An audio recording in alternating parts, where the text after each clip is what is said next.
Hi, this is VA here, presenting my case study on my client, SF, that has been a part of this process with me this semester. Um, she is in her 20s, female. She's a nurse. We actually worked together at one time in labor and delivery. She originates from Antigua, which is a small island in the Caribbean. She moved here when she was a teenager to finish high school and obtain her nursing degree or to go to college. She currently has a daughter that's about 4 or 5 years old. She lives with her aunt. She's been living with her aunt since she's been here in the United States. She lives in a pretty much middle class neighborhood. It is a predominantly Caribbean community, which works well for her. So it's easy to find like her traditional foods and activities and things that relates to what she's used to. She did explain that she didn't know much of her dad's family history, medical history, and that's because her dad wasn't in her life much.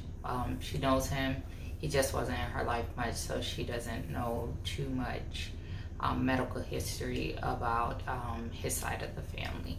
But she did give as much information as she could. Her perception of her health, now her perception of her health is good. Originally, why she was chosen for this case is because she did have some issues with severe anemia. The anemia was so bad, she was having like really heavy periods that were causing her to pass out, have dizzy spells. She had a couple of ER visits because she passed out at work and things like that. And so she ended up having to get weekly iron infusions, IV iron infusions, to keep her stabilized. She did stabilize after a couple of months, and she's been okay ever since. We're not sure where that came from, why it happened.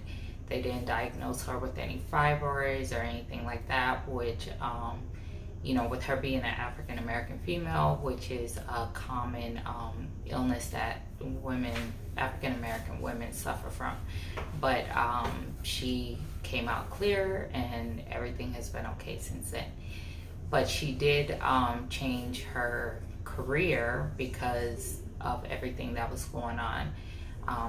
Originally, she was a trauma nurse, and then she moved over to labor and delivery. And both positions are pretty stressful nursing positions.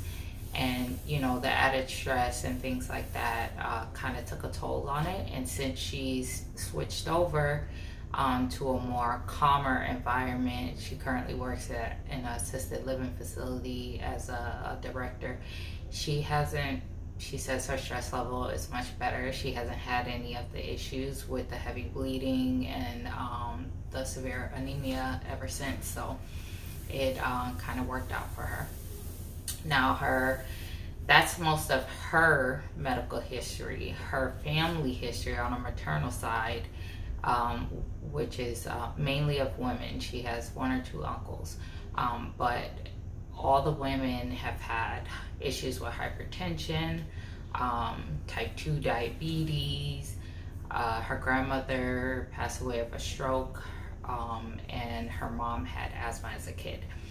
On her paternal side, she did say her dad has a history of lupus, and she has a grandmother that passed away from breast cancer. But all in all, she's predisposed to the cardiac disorders and the diabetes because 4 of her aunts have diabetes, including her mom, and everybody has hypertension issues. So that's most of it about the medical health histories. Now, a review of the systems. Psychosocially, she said she really had no issues. She attends church regularly. She's a Christian, so she attends a Christian church. And her home life is pretty much stable. Her aunt helps her with her daughter in order for her to not have to pay for daycare and things like that, hopefully until she starts kindergarten. So she works the hours that at work that fits her aunt's schedule. So all of that works out pretty well for her. Integumentary, she had no issues. Musculoskeletal was fine. Her nervous system, she does wear glasses, but no hearing, taste, or other visual issues of concern. The endocrine system has been fine also. With cardio, like I said, the main thing is her predisposition to it because of her family history, but she hasn't had any cardiac issues.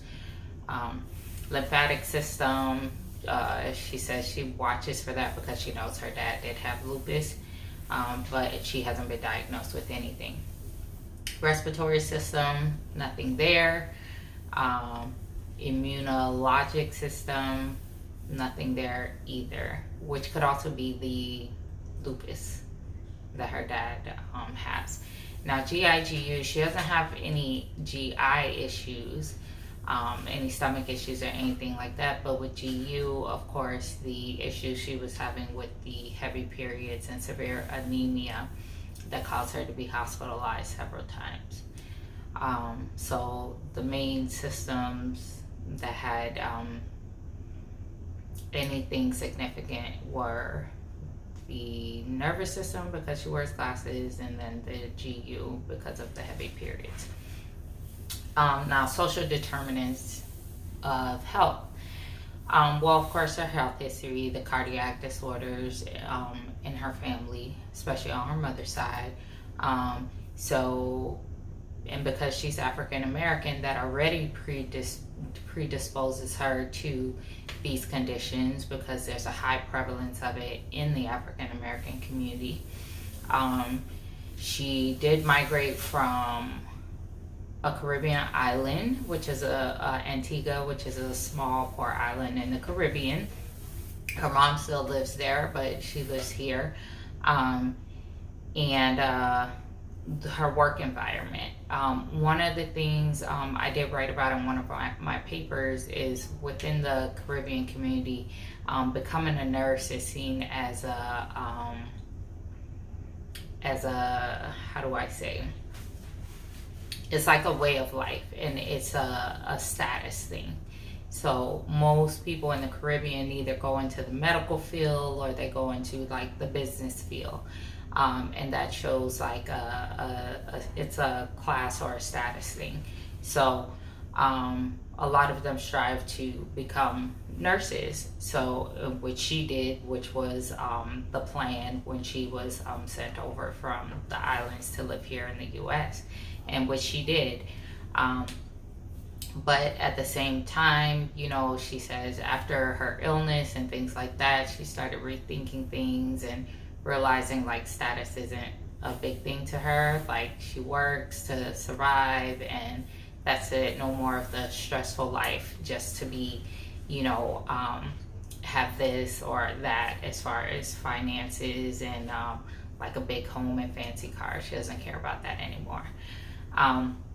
So the research did open her eyes to those things. And then of course, you know, it reflected on the fact that a lot of our diet and stuff that affects our cardiac disease does stem from way back when, and even though people don't really like to talk about it, slavery, where, you know, some of the food choices and things weren't the best, but they did what they had to do then, and, you know, all of this has been passed down over years, hundreds of years, and, you know, our community still eats like that. So, you know, changing our diets and our habits is a big way of impacting our community, and you know, will hopefully change the health predispositions that we're exposed to. Thank you.